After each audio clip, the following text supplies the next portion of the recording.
Halo teman-teman, nama saya Revelina Angeli. Saya dari Fakultas Ilmu Kesehatan, jurusan keperawatan. Saya dari kelas 3C keperawatan. Di sini saya akan menjelaskan organ reproduksi pria dan wanita. Di sini ada gambar organ reproduksi pria dan juga keterangannya. Saya akan menjelaskan satu persatu dari organ reproduksi pria, nama dan fungsinya. Yang pertama ada uretra. Uretra itu berfungsi sebagai saluran pembuangan air kencing atau saluran pembuangan urin dari kandung kemih. Yang kedua, ada penis. Penis itu sebagai alat reproduksi melalui hubungan seksual dan juga sebagai alat pengeluaran urin.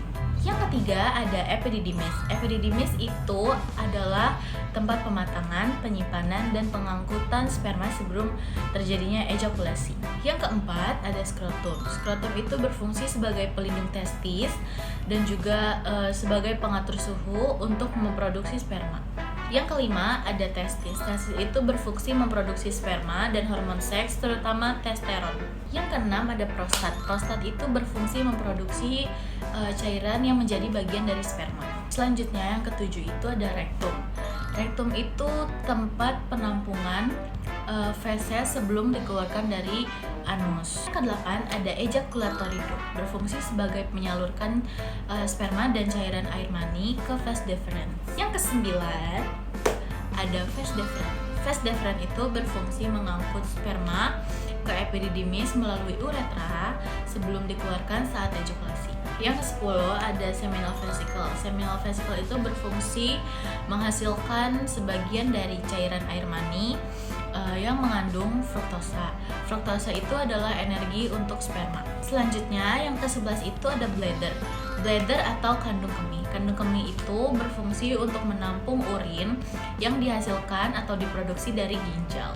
Yang terakhir ada pubic bone. Pubic bone itu berfungsi untuk melindungi organ-organ dalam reproduksi pria. Selanjutnya saya akan menjelaskan organ reproduksi wanita bagian luar. Yang pertama itu ada mons pubis. Mons pubis itu sebagai alat pelindung tulang kemaluan dari benturan saat melakukan hubungan seksual dan area sensitif. Yang kedua ada klitoris. Klitoris itu berfungsi untuk memberikan kenikmatan saat berhubungan seksual dan memfasilitasi orgasme. Yang ketiga adalah labia majora.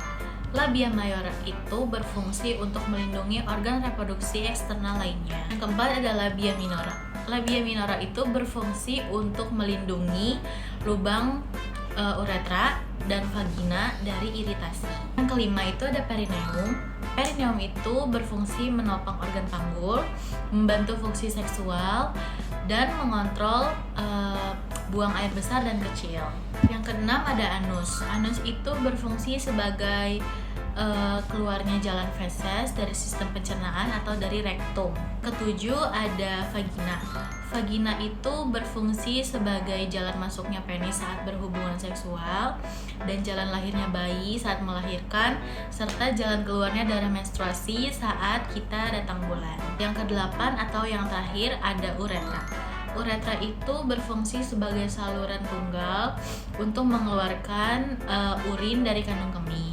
Selanjutnya, saya masih menjelaskan organ reproduksi wanita, tetapi bagian internal atau bagian dalam seperti ini. Yang pertama ada flimbriae. Flimbriae itu berfungsi menangkap sel telur atau ovum yang dilepaskan. Yang kedua ada myometrium atau myom yang berfungsi berkontraksi untuk mendorong bayi saat melakukan persalinan. Yang ketiga itu ada cervix. Cervix itu menghubungkan rahim dengan vagina.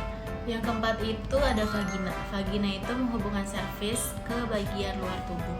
Yang kelima itu ada perimetrium. Perimetrium itu berfungsi melindungi organ rahim dari gesekan organ lain. Yang keenam ada endometrium. Endometrium itu menempelnya embrio setelah pembuahan dan jika terjadi pembuahan. Yang ketujuh ada ovari.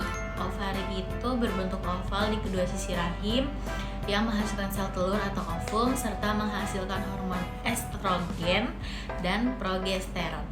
Yang kedelapan ada embrio. Embrio itu hasil pembuahan sel telur dan sperma. Fundus uteri. Fundus uteri itu yang kesembilan. Fundus uteri itu bagian atas rahim yang berbentuk buah dan menjadi tempat pelekatan tuba falopik. Yang ke-10 itu ada tuba falopi. Tuba falopi itu berfungsi sebagai penghubung antara ovarium dan rahim dan tempat terjadinya pembuahan antara sperma dan ovum. Selanjutnya ada uterus. Uterus itu tempat menempelnya embrio dan pertumbuhan janin. Yang terakhir atau yang ke-12 ada ovarium ligamen. Ovarium ligamen itu berfungsi sebagai penghubung ovarium dan rahim, dan ovarium itu berfungsi untuk menjaga ovum tetap dekat dengan rahim. Baik, sekian dari saya untuk menjelaskan organ reproduksi pria dan wanita. Bila ada kurangnya mohon maaf dan terima kasih. Dadah.